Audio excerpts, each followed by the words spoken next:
Then has served as president of Elam Bible Institute and College for 8 years.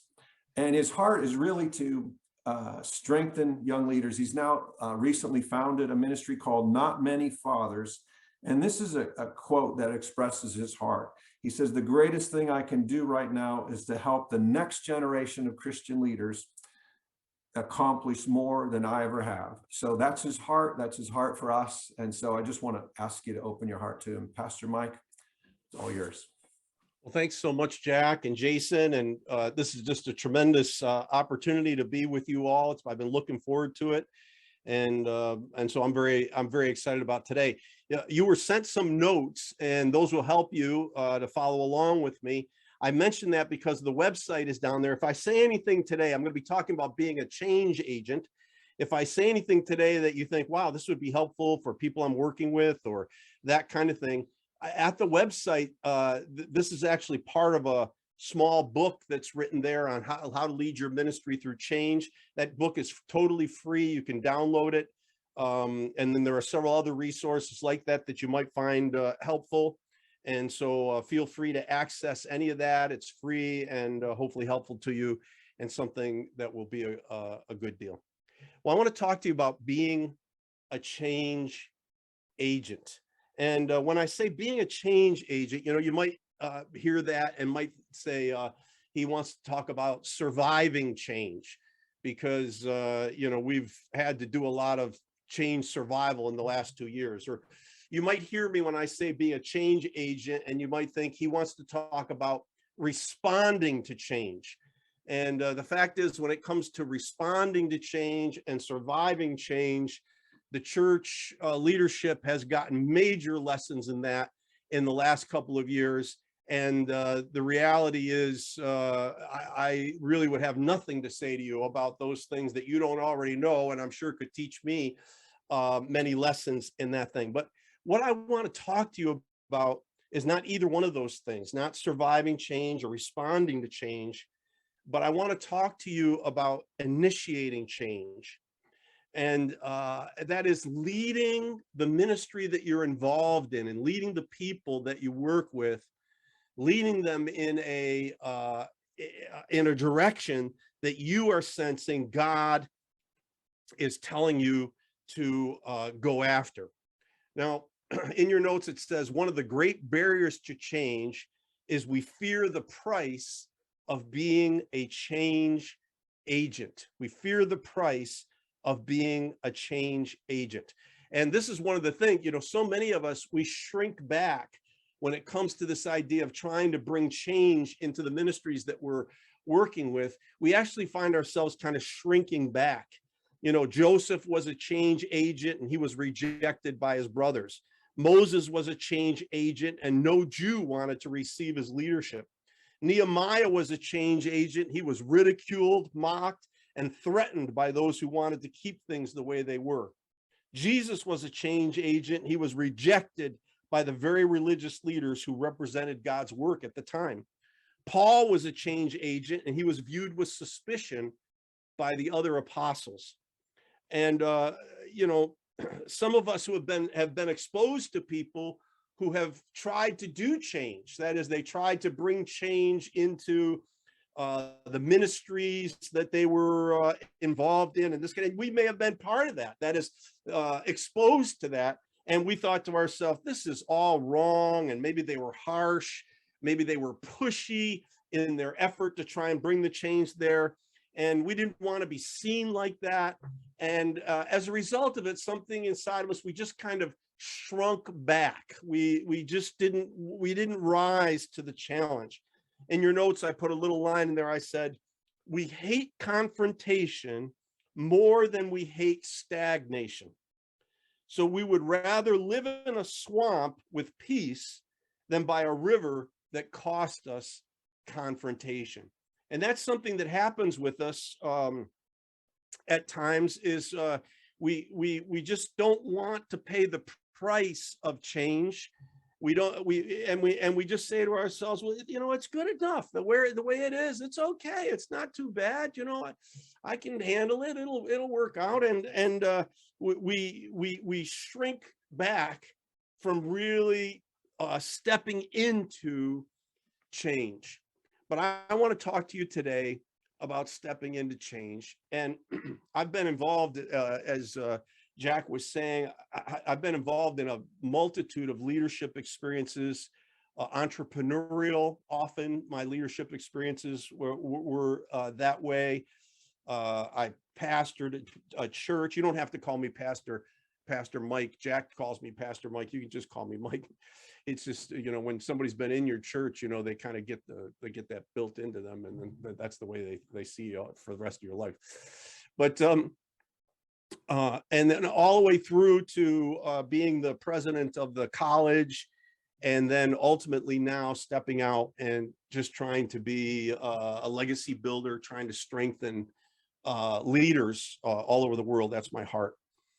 But in your notes, I put down this 7 simple principles, and I'm just going to go through these principles, and then we'll make some time for us to have some discussion. I hope we can have some good discussion. 7 principles that have never failed me in guiding my church or guiding any ministry that I've been involved in through change. 7 simple principles that have never failed me. And so we'll just go through these. I'm sure many of these you're going to be familiar with yourself from your experiences and your background. I haven't gotten these from a book. I've gotten them from basically my banging my head against the wall, trying to be the leader that God wants me to be. And so so let's just look at them. Okay, first one, we're talking about leading change. Now, let me start out by saying this. Change is, it's like a culture, it's like an environment. And it's possible for an organization that still has some potential to become very, very frozen. And the truth is that you've got to have change. Change has to be happening on a regular basis, or otherwise things have a tendency to solidify. I remember one pastor I was working with, he was leading a church. The church was a modern charismatic church, but it was historically, it had evolved out of a historical church that had existed for over 150 years. And if you went into the church, it was very alive, vibrant, but there was also some strangeness. If you looked at the front of the church, it had a very traditional kind of layout with different kinds of religious furniture and things like that. And one of the pieces of furniture there was for infant baptisms. Now, this church did not believe in infant baptism. It wasn't part of their doctrine or anything else like that. But this piece of furniture had sat in that spot in that church for 150 years, right? So the pastor thinks to himself, maybe it's time we moved some of this furniture, right? 150 years, maybe it's time we move some of this furniture. And so he begins to express to his people his desire to want to move to move this furniture. And people went crazy, basically. That's been there for, when you don't do something, when there is no change for 150 years, and you try and introduce a change, you got a culture problem, right? See, something has to be kind of broken up here. And this first point I want to make relates to that concept of that idea. And that is that you need to build momentum for change.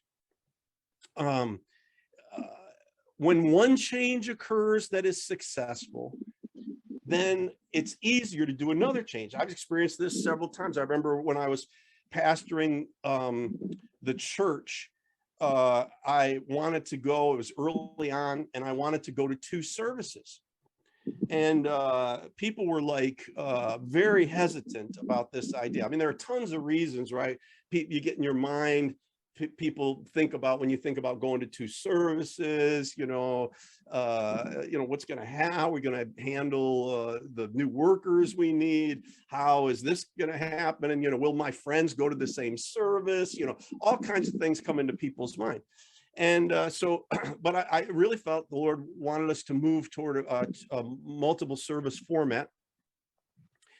And so I talked with the leadership, and basically we came to the position of doing that. Now, when we did that, I didn't even realize it, but a couple of the guys, I'd only been the pastor just for a little while, and a couple of the elders that I had, they were talking to the other people, and they were saying things like, well, he's a young guy, let's give him a chance, he's going to stumble and fall, that's okay, and we'll be there to pick him up, so we'll let him do this crazy idea of going to multiple services. So we went to multiple services, and it was just one of those, right ideas at the right time for the right place. And the place doubled in a very short amount of time. Just the numbers that had been coming to church doubled in a very short amount of time. And well, think about it now. The next time I brought up an idea of a change that I wanted to have, people were way more open to that change. I can remember from the story of Nehemiah. I remember Nehemiah comes to the city. He's been sent by the king, and he comes to the city, and he kind of does an inspection of the city. And then he meets with the people in Nehemiah 2:18. He basically says to them, let me tell you about the favor of God that has been with me. And what he's saying to them is this: let me tell you the story of these things that have happened, good things that have happened, that have brought us to where we are today, and why I think as a result of all this, we can make the changes that we want to make going into the future.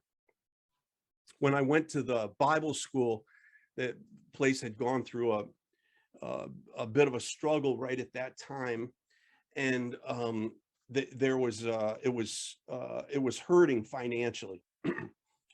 And so I came into the school, and I walked across the campus, and there was just a ton of stuff that needed to happen on that campus to kind of get things moving. And so some guys who had been working in the facilities aspect of things and stuff, I took them with me, and we did a walk across. And as we're walking across the campus, I'm saying, okay, see that over there? We need to fix that, write that down. And I'm asking them to take notes as we're walking.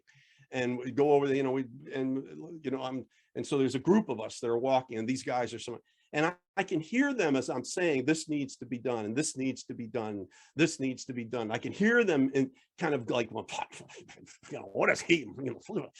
I don't believe this, and so this kind of went all the way along. We came back into the building, we sat down, and I said, what's going on? I said, why are you pushing back against what I'm trying to say here? And they looked, and they said, don't you get it? They said, there's only two of us. They said, we cannot do what you think needs to get done here in this situation. We can't do this. And I said, don't worry about that. I said, don't worry about what we're going to do. I said, because I'm going to call for help, and people are going to come help us do all these things that we just wrote down here. And they were like, that's not going to happen. That's not going to happen. I remember my wife, she said one of the nicest things she ever said. She was in the meeting, and she looked at the guys, and she said to them, she said, listen to him. This is what he does. She said, this is what he does. So anyway, so I wrote out a letter to like 40 or 50 pastors, friends of mine. I told them what was going on. Would you please come and help? And all at once, all these teams started flooding onto the campus and rebuilding this and fixing that. And all these churches joined together to make things happen.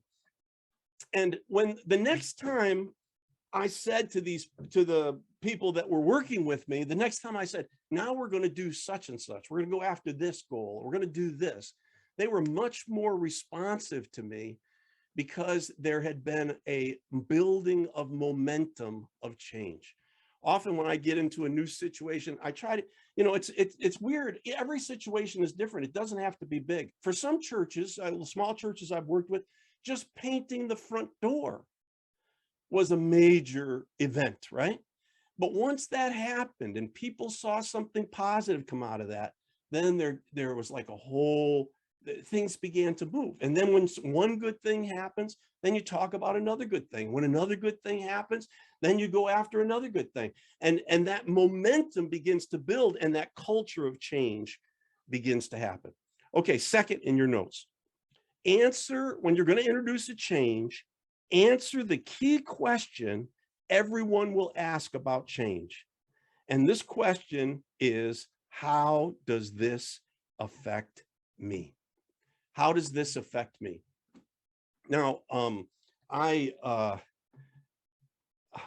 didn't understand this for a long time. You know, I thought if I introduced the idea of doing multiple services, for example, at the church, that that people were sitting in the audience and they were thinking, wow, we're going to be able to reach more people. Wow, more people are going to have opportunity to have ministries. Wow, you know, it's going to be more effective and better use of our facility. And wow, you know, I'm thinking they're thinking kingdom minded, right?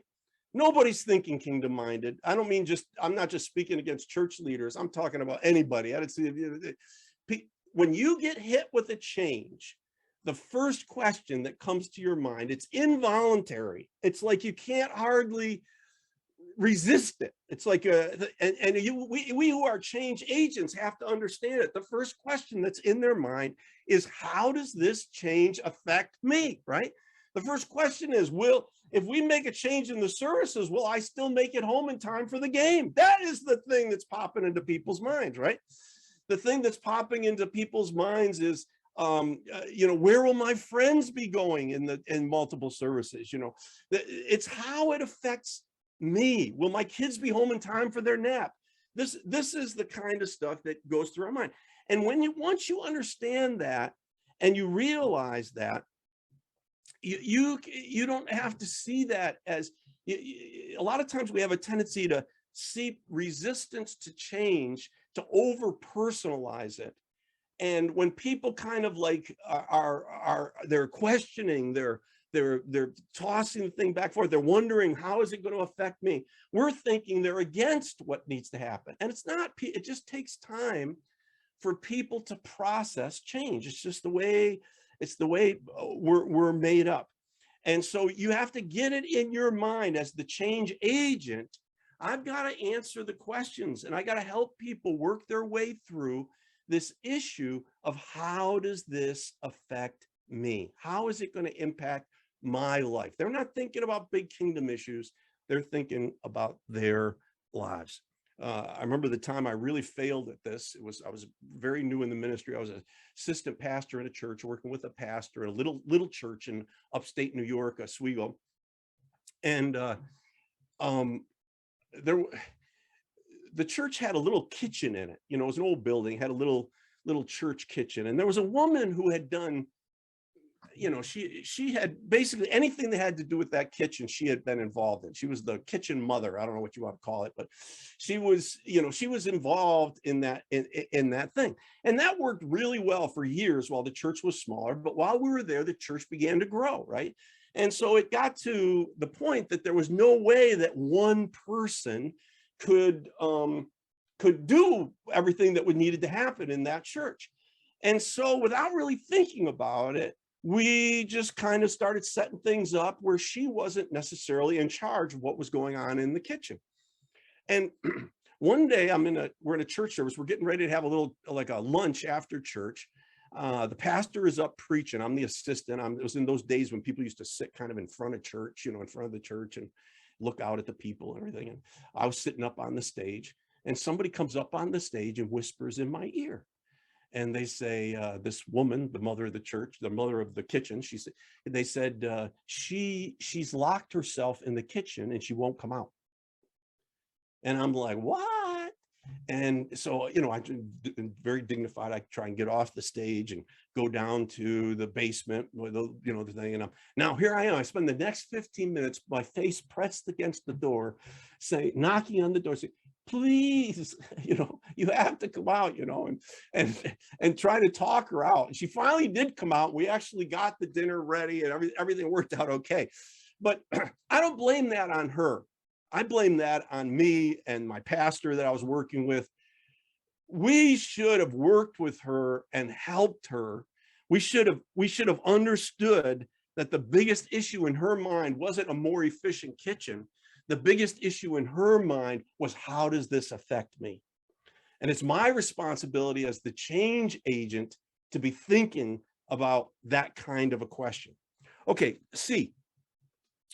build consensus from the top down. Build consensus from the top down. So when we would face some kind of big issue, maybe like I think one issue that hit the church one time, we were in the process of building a multi-million-dollar building. And I had, after counsel and things like that, I'd kind of come to a conclusion. And the conclusion was this. I said, we're going to take a loan to help us build this building. And I said, here's the idea of this loan is we are going to raise the first half of what it cost this building to build this building. And then we're going to take a loan for the second half of what it costs. And the idea was that the people now are going to pay for the first half, and the people into the future are going to pay for the second half. We're both going to contribute to this thing. And so I felt strong sense of guidance and strong sense that this was I realize it's not that way for everybody. And I'm not trying to present this as this is everybody's solution, but for us, it was that kind of solution. But it was a big deal because we had some very strong people. It was okay for them to have a mortgage for their house, but they didn't like the idea of the church getting a mortgage, anything like that. And very strong convictions about this kind of thing. So how did I help them through this? Okay, so the first thing I had to do is sit with my elders. So we talked it through. We got clarity about what we felt about this thing. And bam, we were all on the same page. So we were unified. Okay, great. So the next thing I did then was to get the small group leaders together. Got the small group leaders together. I said, now we're thinking about this direction, and we want to get your input. We want to talk about this and interact. And so many of their questions came up when we talked to the small group leaders, and questions that we had already asked ourselves came up. So we made note of those, but also some new things that we had not thought of at all came up. And so we took those in. Then we met with what we called them was the influencers, people who were leaders in the church in various ministries in various places. And then we met with them and talked with them, and there was back and forth, and there was some tension and questions, but we worked through it. And then boom, finally we made our way through that. When I finally got down to where I would present something to the whole congregation, I already had 30-40% of the congregation had already wrestled through everything. They were leaders. They could talk to people about what was going on. And we never had a divisive event or divisive moment or anything like that during all that time. I mean, you always can have one or two people, but I'm not talking about church splits or anything like that, because we built this sense of consensus down before we moved forward. And it takes time, So here's another one, D, build a team. I'm a very strong believer that a leadership means, and this could be something we could talk about at another time, but leadership is this ability to lead means to influence other people to accomplish a purpose. What I do myself is, that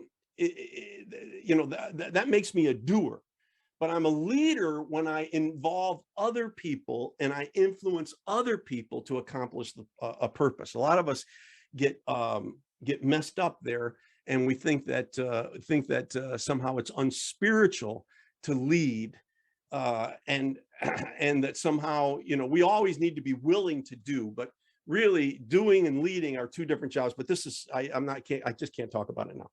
So, but here's the issue. The fool is always right in his own eyes.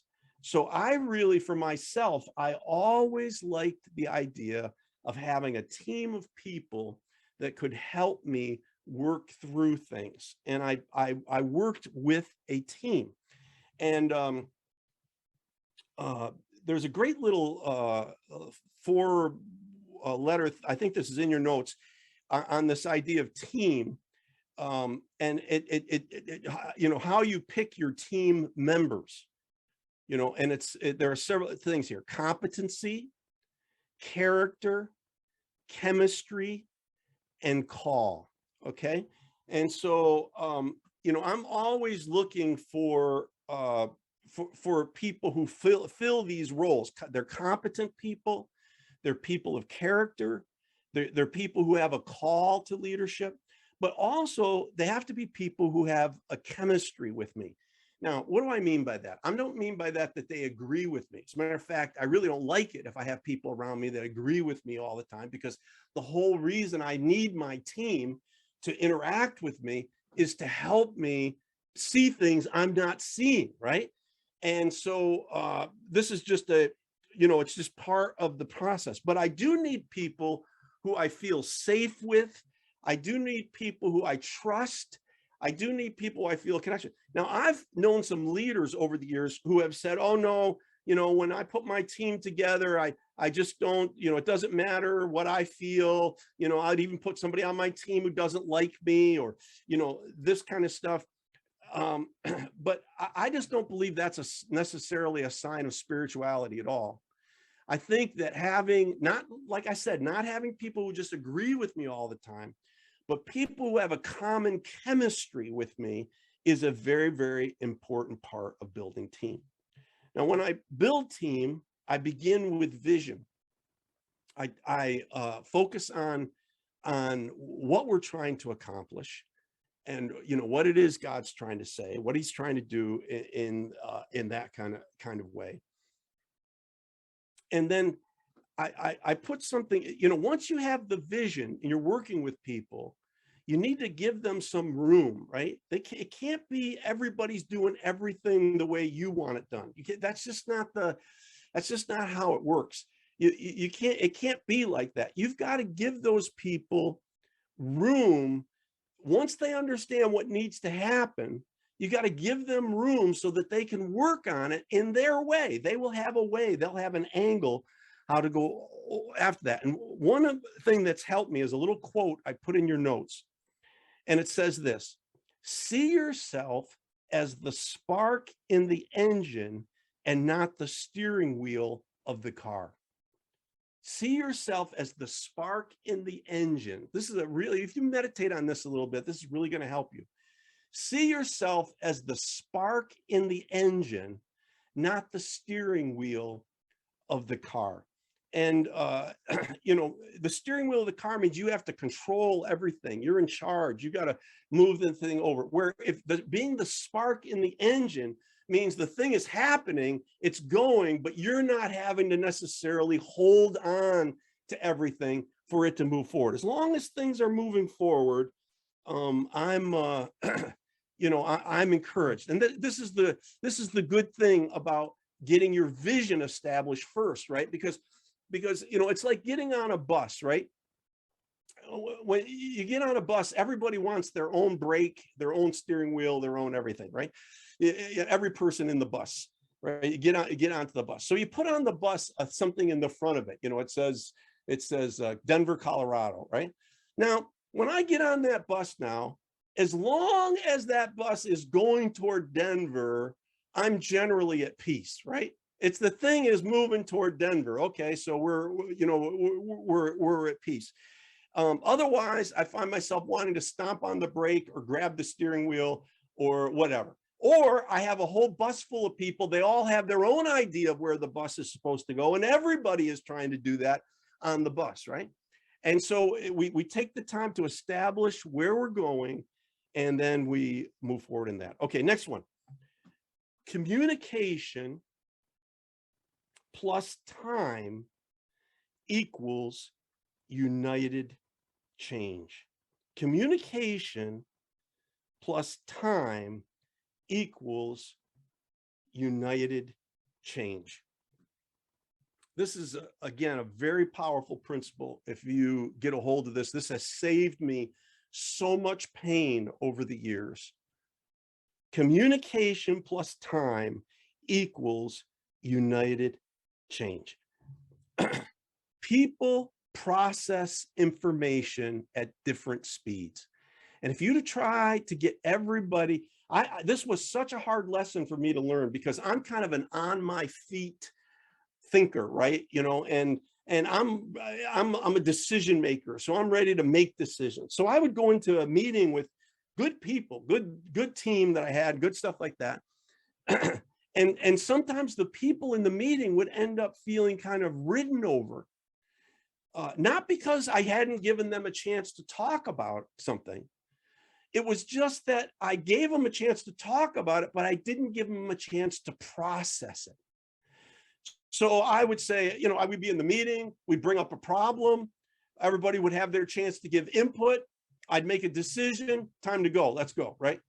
And I found some of my best people would end up getting offended. And I thought, why is this happening? What's going on in this situation? And what I came to realize was there are not everybody is like me, and that some people need time to process. They need time to think through something that's going on. And so I made a little change in meetings. For example, this was just one way I've done this principle at work for me. I made a change in meeting. We would have some issues that were for discussion and some issues that were for decision. So if I had my planning team was meeting with on a weekly basis, let's say, planning things for the church or something like that. When we met this week, it was for discussion of this issue, whatever the issue was. There were certain items that were on the agenda that were for discussion, but nobody could make a decision. There was no decisions that were being made.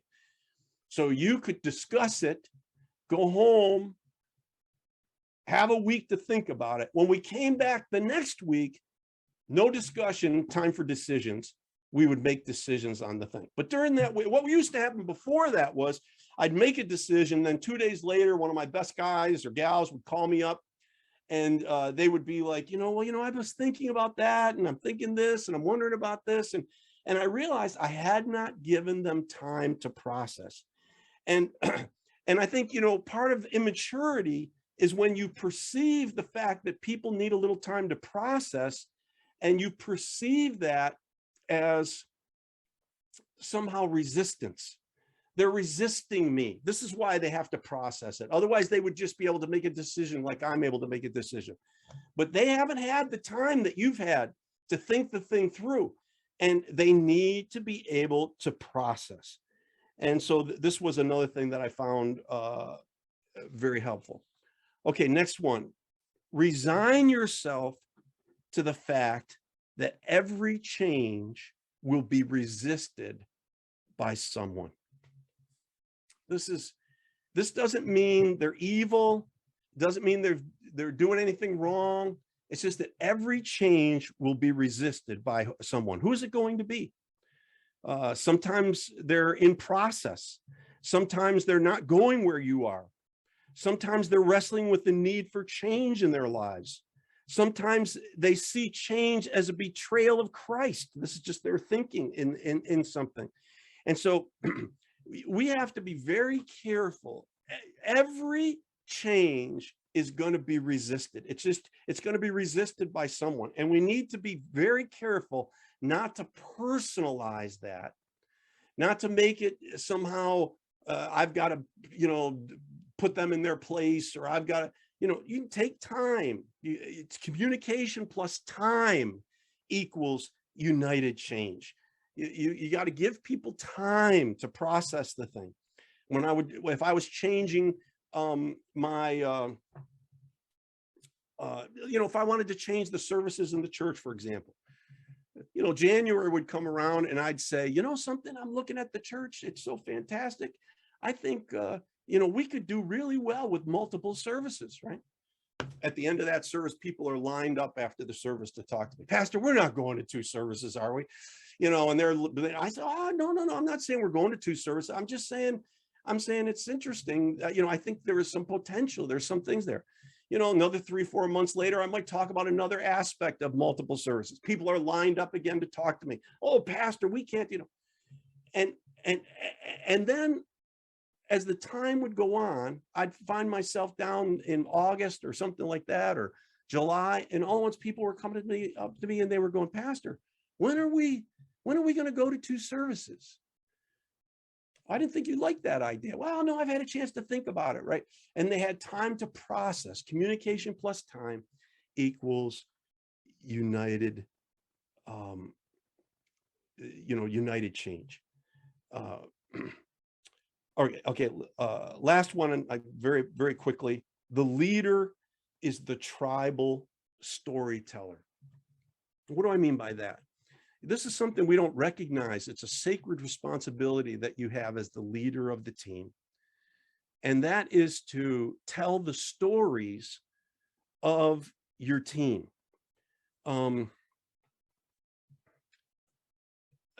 to give meaning to things. Think of it this way. If I teach this when I'm teaching parents, the same principle within the context of their family. So I said, so let's say this happens. So here you were, you're pregnant, and it's your 9th month. The baby is not coming, and all at once you've had this terrible fall. You slip and fall, and it's like an emergency. They bring you to the hospital. The baby comes. All these things happen.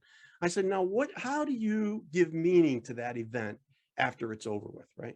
Do you say, oh my goodness, this child knocked me down right from the very beginning. This child was, I've getting started in this whole thing. I fell down, is that what you say? Or do you say something like, you know what, I fell down when you were coming, honey.